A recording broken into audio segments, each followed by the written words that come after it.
papel, que lo vamos a tirar en el patio. Y el que llegue más lejos va a ser el ganador del video. Estamos terminando de hacer los aviones. No sé ni qué están contando.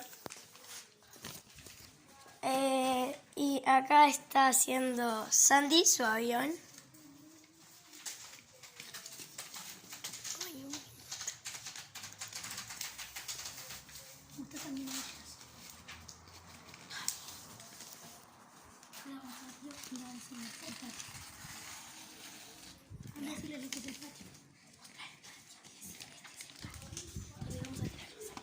Este es el patio donde vamos a...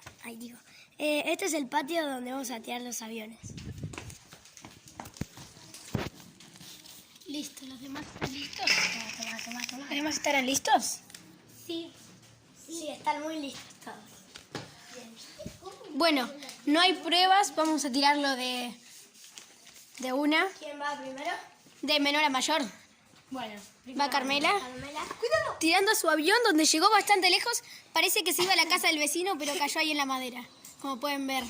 Vamos a acercar la imagen para que puedan verlo. Allá está el avioncito.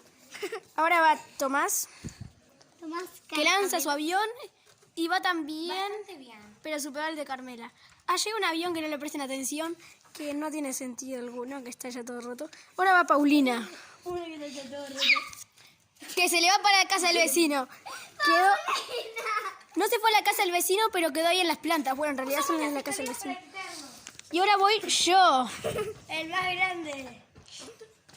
que al parecer tienen un empate. Vamos a ir a chequearlo al patio. Bajemos. Ella que quiere Julián que quiere regresar su avión. Quiere ir a buscar su avión. Carmela seguramente ya haya perdido. Tommy, estamos viendo.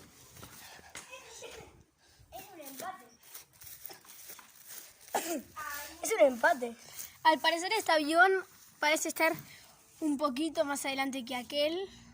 Este avión lo vamos a tirar adentro del balde. Y bueno, ahora manden en los comentarios si ustedes quieren que juguemos la revancha, yo contra Tommy, o si piensan que gane yo. ¿Está? Sí. Chao. Like y segunda parte.